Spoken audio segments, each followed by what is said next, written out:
what's the link, if any, he said, between yoga and the conservation of nature? We were speaking earlier about how here at Parmarth there's so much yoga and such an emphasis on yoga, and also how there's this emphasis on environmental protection. Well, the link is the self. Yoga literally means union. That's what the word yoga means.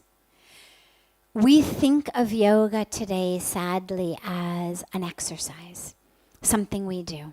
I'm going to get fit, I'm going to get strong, I'm going to get flexible. But yoga is who you are, not what you do. Yoga, we always say, is a noun, not a verb. It's a state of being out of which doing comes, as we were speaking on the banks of Ganga. But it's not this exercise or that exercise or this twisting or that twisting. Yoga is union. And it's ultimately the union of the self and the divine.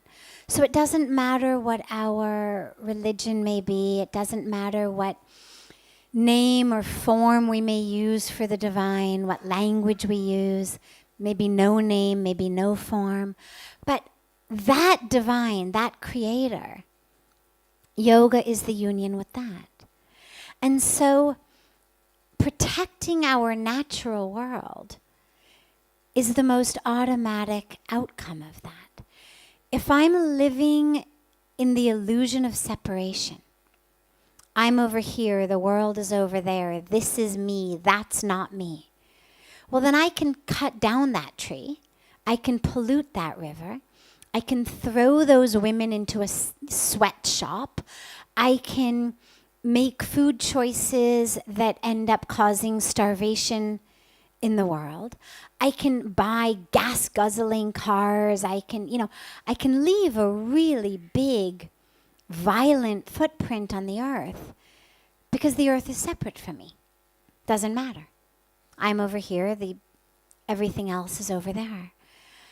But the minute I experience union, which ultimately was what yoga gives us, in that union, there's no longer any place that I end and the earth begins.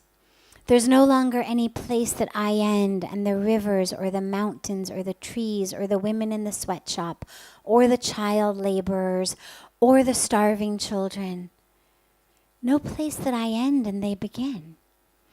And so we start to conserve our natural world in the same way that we start to care for those around us in a more loving way. Because that is yoga. It's both the beginning of yoga and the outcome of yoga. If you look actually at the 8 limbs of yoga given by the sage Patanjali, the very first limb, asana, is only limb 3. 8 limbs, asana is number 3. So if you were building a building, for example, asana would be your 3rd floor.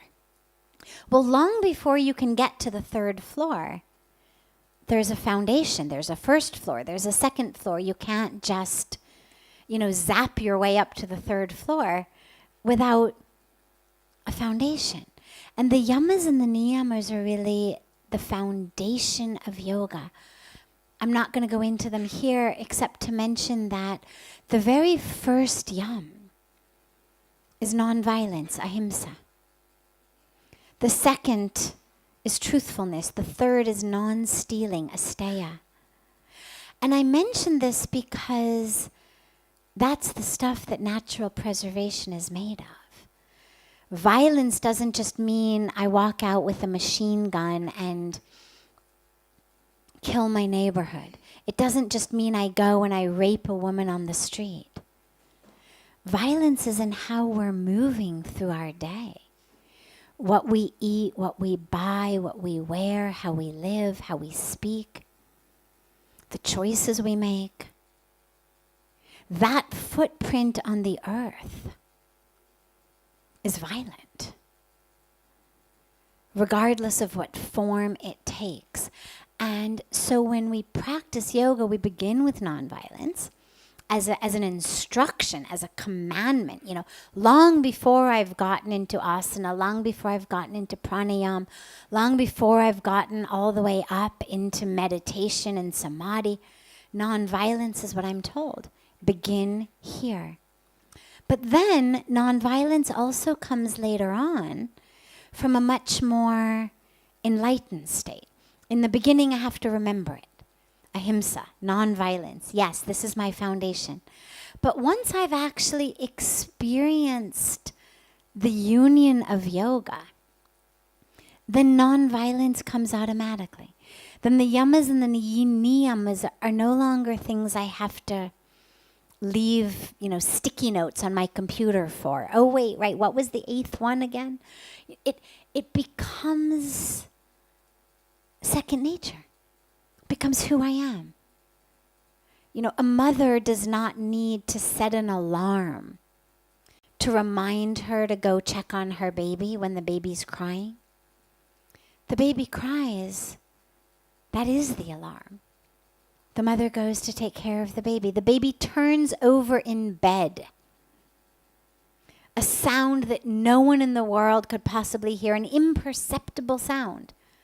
But the mother in the other part of the house heard it, felt it, sensed it. Ah, she's awake, he's awake, let me go. They're going to be hungry. It's automatic.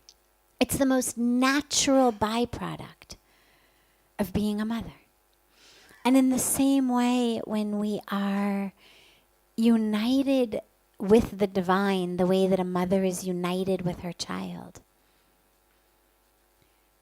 the sleep, the wake, the aches, the pains, the hunger, the thirst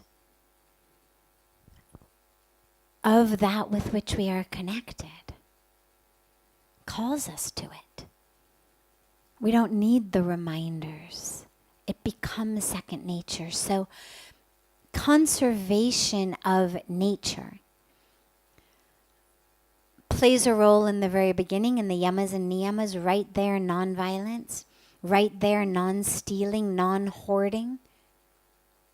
A non-vegetarian diet is stealing, is hoarding.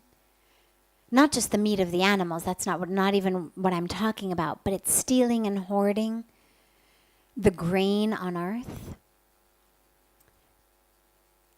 The vast majority of grain being grown is actually being fed not to people, but to animals who become not the ones who work our fields, but the ones who become our hamburgers, our hot dogs, and our hot dogs and chicken McNuggets.